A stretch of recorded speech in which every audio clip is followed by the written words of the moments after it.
স্বস্তি যেন কোথাও নেই। সম্প্রতি কানাডার একটি খবরে উঠে এসেছে যে আগামী 2026-এর প্রথম 3 মাস অর্থাৎ মার্চ মাসের মধ্যে প্রায় লক্ষ লক্ষ মানুষ সেখানে থাকার, তাদের যে ওয়ার্ক পারমিট বা এডুকেশনের জন্য তাদের যে থাকার ব্যবস্থা করা হয় সে মেয়াদ উত্তীর্ণ হয়ে যাবে। ফলে একটা বড় সংখ্যক মানুষ তারা কিন্তু তাদের থাকাটা অনিশ্চিত হয়ে পড়বে ওই কানাডায়।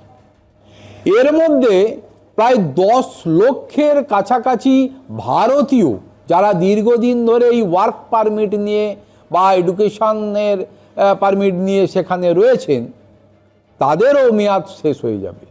ফলে এই 10 লক্ষ ভারতীয় যারা কানাডায় বর্তমানে প্রায় স্থায়ীভাবে থাকছেন, তাদের সেই কানাডাতে থাকা বিষয়টা অনিশ্চিত হয়ে যাবে। যদিও যাদের এই ধরনের সমস্যার সম্মুখীন যারা হতে চলেছেন তাদের নিয়েও কিন্তু কানাডা সরকার কিছুটা হলেও নমনীয় হয়ে ভাবনা চিন্তা শুরু করেছেন যে বিকল্প কি ব্যবস্থা করা যায়, যদিও তার একটা সম্পূর্ণ রেখাচিত্র মানুষের সামনে এখনো উঠে আসেনি।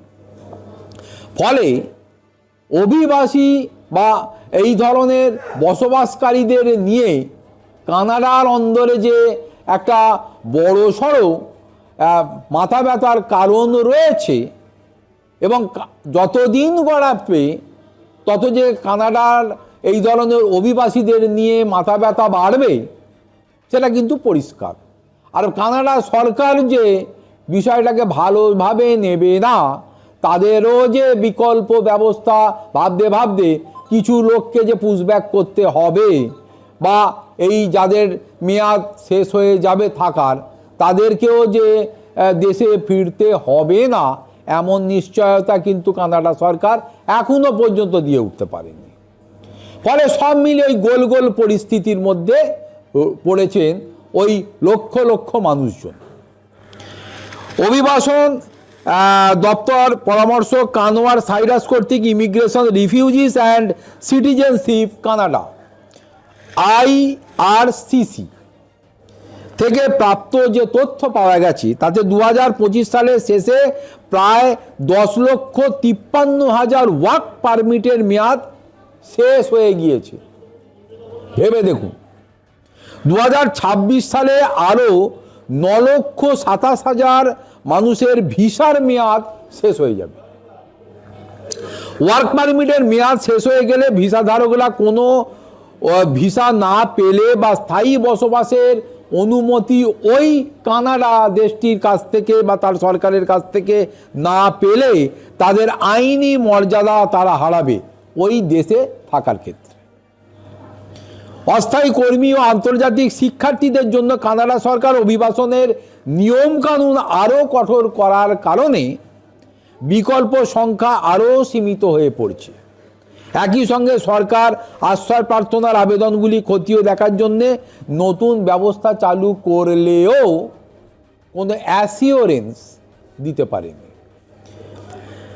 মিসিসাগার অভিবাসন পরামর্শ কানওয়ার সাইরা সতর্ক করেছে যে কানাডা এর আগে কখনো এত বিপুল সংখ্যক মানুষের ভিসার মেয়াদ উত্তীর্ণ হওয়ার মতো পরিস্থিতির সম্মুখীন হয়নি।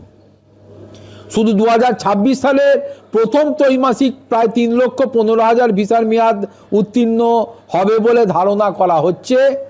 এর ফলে অভিবাসন ব্যবস্থা একটি জটিল পরিস্থিতির সৃষ্টি হবে কানাডা সরকারের কাছে। এবং 2025 সালের শেষ ত্রৈমাসিকে যে 2,91,000 ভিসার মেয়াদ উত্তীর্ণ হয়েছিল তাদের নিয়েও কিন্তু মাথা ব্যথা রয়ে গেছে।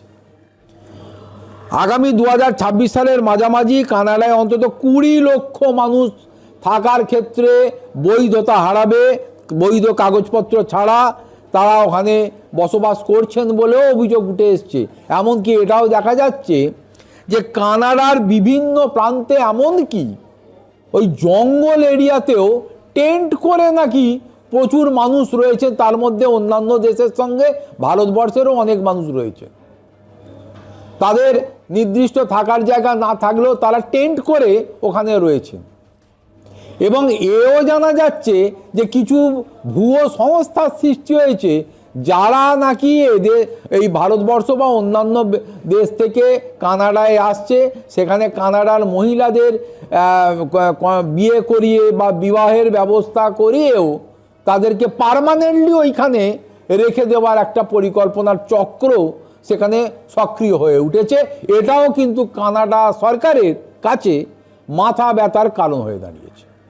ফলে সব মিলিয়ে 2026 সালে এই অন্তত মার্চ এপ্রিল বা আগামী 5-6 মাসের মধ্যে যে একটা ব্যাপক সংখ্যক মানুষ কানাডায় থাকার ক্ষেত্রে তাদের বৈধতা হারাতে চলেছেন, এবং আইনানুগভাবে তারা যে ওই দেশে আর থাকতে পারবেন কিনা এ প্রশ্ন কিন্তু উঠছে।